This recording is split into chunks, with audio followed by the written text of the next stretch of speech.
I've been feeling very frustrated in the past few days, and I honestly didn't know what to do with myself. I have this frustration sometimes when things happen out of my control and I just can't fix them right away. They're nothing major, but it's just little things that just accumulate, and they kept me up at night and I couldn't fall asleep because of it. And I was trying to think to myself what kind of things I could do that would help me. And of course, the first thing that came to mind is just go up to your room and just start creating. And as I opened this art journal and just started leafing through it, it just basically gave me the message that I needed. Start somewhere. Do what you love. I mean, it was just keep moving forward. I mean, there were all these messages. This is the reason why I even art journal to begin with, because I need to release those frustrations, and sometimes I just need to do that and just need to come up here and do this. And I want this to share this with you to kind of show you the process of what I do when I feel this frustration and how I deal with it and what I do. You know, like I just sit down and I create something that I love to do. So I'm going to start with this new page over here. I got some new magazines, and one of the magazines I saw this really cool pattern. This is a National Geographic magazine, but this is interesting. They look like brushes, but they're actually the wings of a sunset moth, and this is done under a microscope. This was taken under a microscope, and I thought, oh, this would be really cool to use under like if for one of my patterns. So this video is more about having art help me release those frustrations that I feel, so I can basically move on with my day and be able to, you know, fall asleep at night. And I want to show you that it doesn't really matter what you create, what magazine you use, what patterns you use.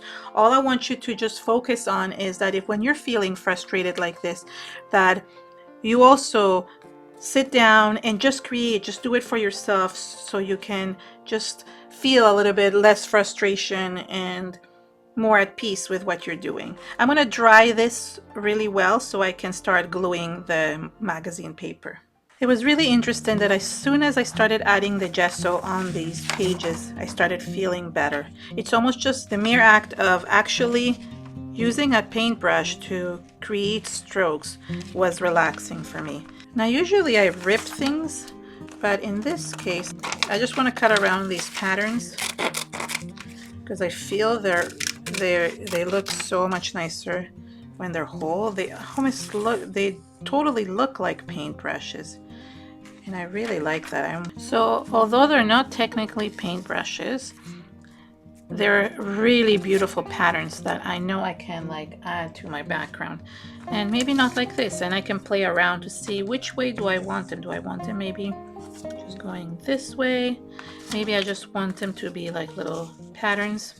First I thought maybe I want them as brush strokes, but maybe I'll cut them up and they can be like little tiles. Yeah, I like that. Not tiles, I want to say like mosaic. It's a pattern mosaic. So I'm going to start gluing them to kind of see where I want them. And I'm going to use some gel medium for that. This is a matte gel medium, and I'm going to start gluing them. So let's start with one basically in the corner, because that will give me the base for where I want to go. I'm going to lift the corner a little bit, and before I glue the next corner, I'm going to put the next color.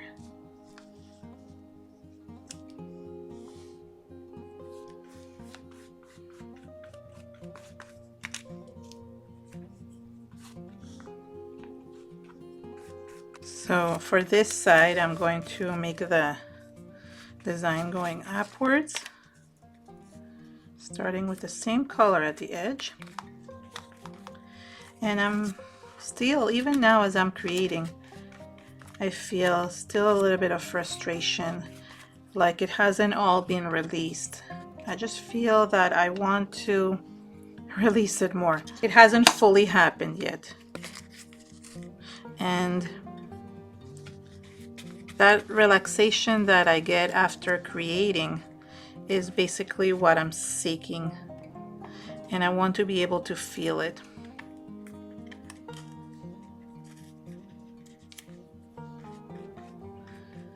I'm also putting some patterns going in the opposite direction to have a little bit more contrast and also to add to the focal point. Yeah, it is strange that I'm feeling this frustration even now when collaging is something that helps me so much. So I feel like I have to continue on, that I'm just basically scratching the surface of what I need to do to feel better. And it's that need to create, that really need inside of me, that is basically having me feel these things. It's interesting because I experience this sometimes, and that's when I go and create. And I know this is that creating will make me feel better. I love this pattern and color so much. And even if I don't know where this is taking me, I'm just loving how it's turning out. It is part of just not knowing where things are going to end up, but it's still just creating because you need to, because you have that need inside of you. And I always resort to things that I've always done, things like collaging, things like, you know, adding color, because those always make me feel better. I'm going to dry this really well as well to add the next layer.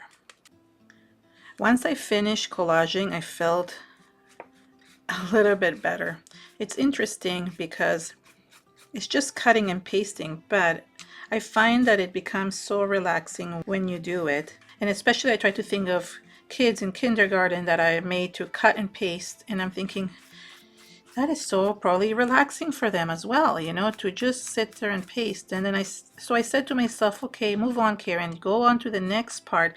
And the next part is always blending edges. For me, it's always like blending the edges, making everything cohesive. So I just decided to take a little bit of gesso and just blend all these pages together. And I usually use like a brush, a dry brush with very little bit of gesso on it, just to kind of create that effect, so it looks like it's like painted on. I try to blend the edges or any area that I don't want. If some corners are sticking out, then I'm able to blend them as well. And this is a time that if you didn't add gesso at the beginning, because you don't really need to add gesso right before you collage, but this is the time that you can actually add gesso on the whole page. So then if we're adding any other coloring agent onto it, you can. And if you add too much, like I did right here, you can just basically remove it with a baby wipe, you know, because I really want the colors. I really love this pattern that I found. So as soon as you find any patterns that you like, this is what you do. So you just basically blend the edges and dry brush everything together. And that's right, kind of really brings it all together. And I'm going to use other tools to just add even more blending. But I'm already, if you can tell in the tone of my voice, I'm already feeling less frustrated. I know where I'm going. It is like, you know, it's helping me kind of relax. And that feeling at the pit of my stomach is not there anymore. And that is a great sign for me, because I know I'm going in the right direction. As I was drying, an idea came to me that I wanted to add a little bit of script writing onto this. So I took pieces of the actual magazine that I had already used and just thought, you know what, I could just add a little bit of some script writing in certain places. Script like pieces. I just always feel like it adds so much texture to things. And I thought, oh, this would look good if I just add little pieces of it in certain places. Just, you know, use the pieces of the magazine, or you can use book pages to just glue them to the page. And I'm not adding too many.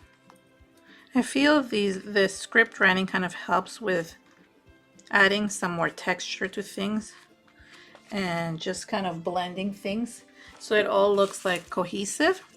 And I mean, it just felt like something that I wanted to do, and I just need to follow that intuitive feeling that I have whenever I'm creating.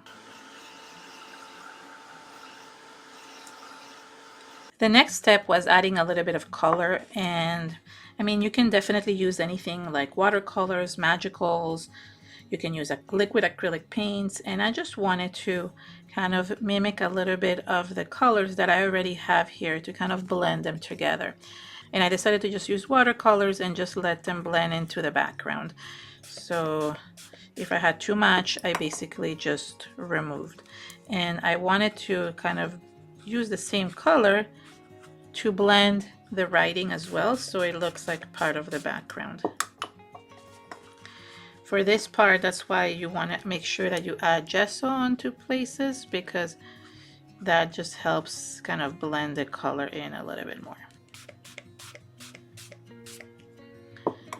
So the yellow or orange, you know, like kind of goes there, and you can mix the colors together. So you can have two colors. And for example, if you want to have a little bit of the green or the bluish green here, you can do that as well.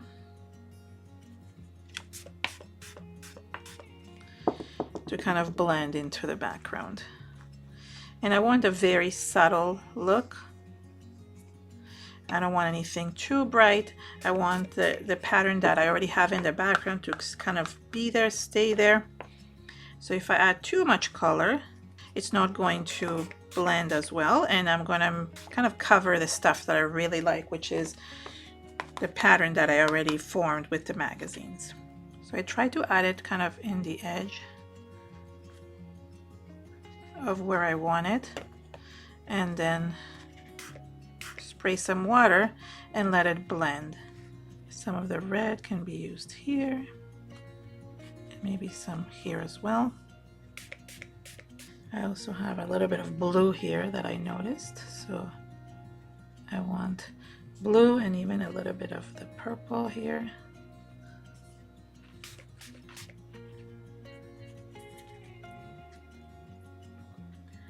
So a little bit more of like the orangey yellow.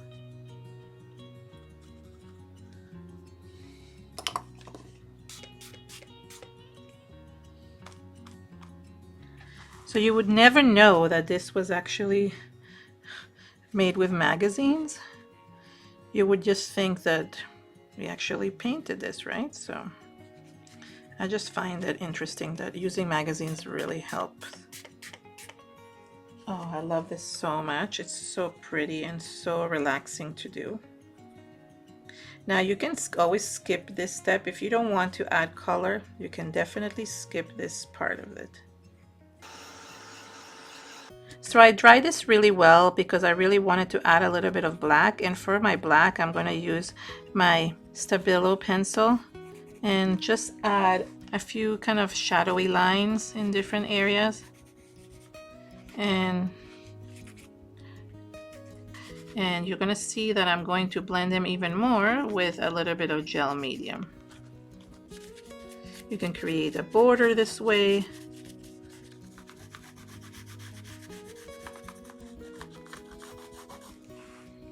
And you basically do the same thing on both sides.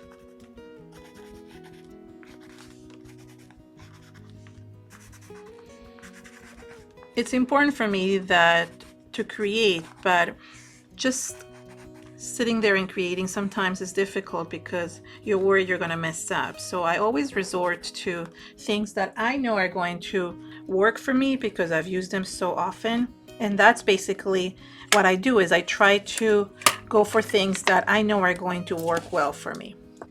Now, since the Stabilo All pencil, it blends with water, I use things like the gel medium that I used before to kind of blend in and create those shadows, and that makes the Stabilo All pencil permanent. If you don't have the Stabilo All, even though I list everything in the description and it's a great tool to have, you can definitely use something that is water soluble, like a black watercolor pencil or a watercolor crayon, anything that will create like this, that you can blend with water, or in this case with gel medium. So gel medium will blend with whatever is water soluble because it's a water-based medium. And I also use a little bit of black ink just to create a few splatters in the background. Anything permanent will work for this.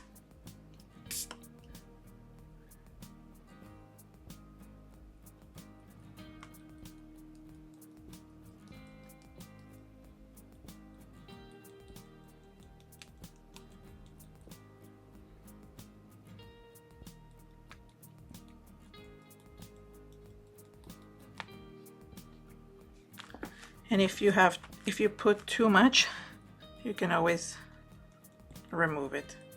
For me to tie it all in, I'm going to add a few rab-ons. I want to create a little bit more texture, and this is this 49 in market rab-ons. Any type of rab-ons, Tim Holtz makes them as well. Something that will just like really look interesting in the background. So let's see, I really like this butterfly. And I'm thinking, could I add it anywhere here? Maybe even like over here at the bottom.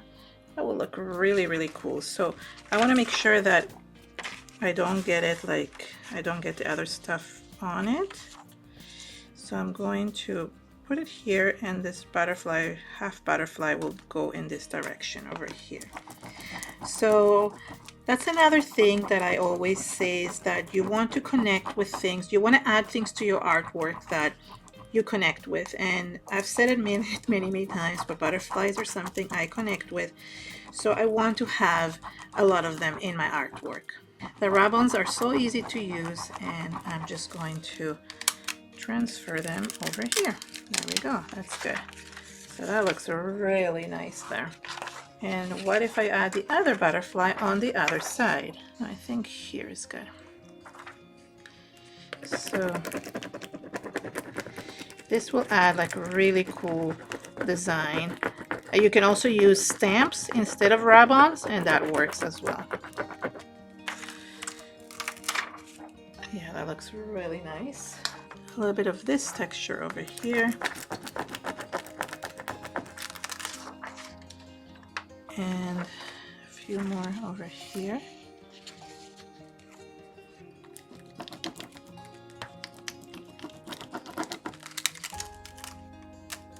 To add like the numbers that are here, so you just kind of create more texture on your background to really make it look cohesive. I like the word here, that's really nice. So these are also creating movement.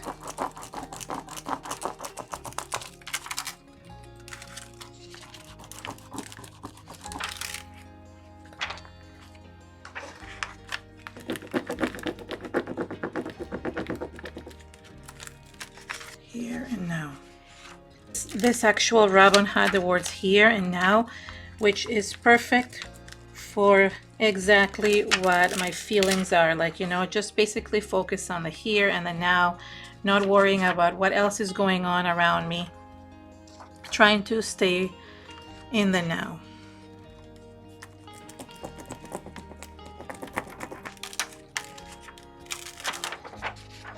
I just love how everything flows so nicely together. Everything just is coming together, and that really makes me feel so much better. I feel already so much more relaxed than when I started everything, and that is so important to me. It is something that makes a difference, because I am creating and I am releasing all the feelings that I had. All the frustration is just being left behind. It's dissolving. And I am going to be adding one last message here, because I really feel that when I leaf through these, it's going to help me. It's going to say, it's okay, don't stop. And I feel that's fitting for me today. And as I'm finishing this art journal, I start realizing how much I love collage with magazines. And if you want to see a different type of collaging with magazines, click this video right here.